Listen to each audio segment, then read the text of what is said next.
हम संगीता ठाकुर स्वागत करे छी अपन यूट्यूब चैनल मिथिला के नगरिया में। आइ के एहि वीडियो में बुझब जे बैसाख के इजोरिया पखक एकादशी कहिया अछि, एकादशी के तिथि कखन शुरू हैत आ कखन समाप्त हैत आ एकादशी के पारण समय सेहो बुझब। त बैसाख के इजोरिया पखक एकादशी मोहिनी एकादशी कहाइ। मान्यता अछि जे यह एकादशी के दिन भगवान विष्णु मोहिनी रूप धारण क देवता सबके अमृत पान करेने रहथिन।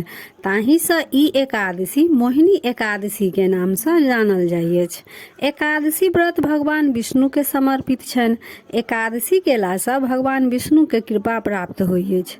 एहि बेर मोहिनी एकादशी 19 मई रवि दिन अछि। एकादशी तिथि शुरू भ जायत 18 मई भिनसर के 11:24 पर आ एकादशी तिथि समाप्त हैत 19 मई रवि दिन 1:52 पर। उदया तिथि के अनुसार एकादशी 19 मई रवि दिन रहत आ पारण समय अछि 20 मई सोम दिन भिनसर के 5:30 से ल क 9 बजे के मध्य तक रहत।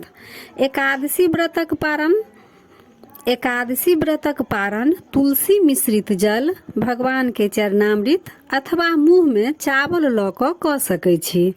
त यह रहा मोहिनी एकादशी व्रतक जानकारी। त वीडियो केहन लागल, नीक लागल त लाइक शेयर सब्सक्राइब क मैथिली भाषा के सपोर्ट जरूर करब। त फेर उपस्थित होइ छी एकटा नया वीडियो के संग। ताबे तक जय मिथिला, जय मैथिली।